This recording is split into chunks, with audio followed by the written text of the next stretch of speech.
सर्वमंगल मांगल्ये शिवे सर्वार्थ साधिके शरण्ये त्र्यंबके गौरी नारायणी नमोस्तुते।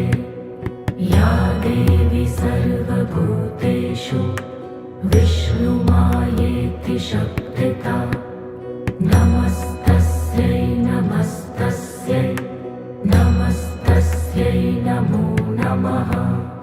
या देवी सर्वभूतेषु चेतनेत्यभिधीयते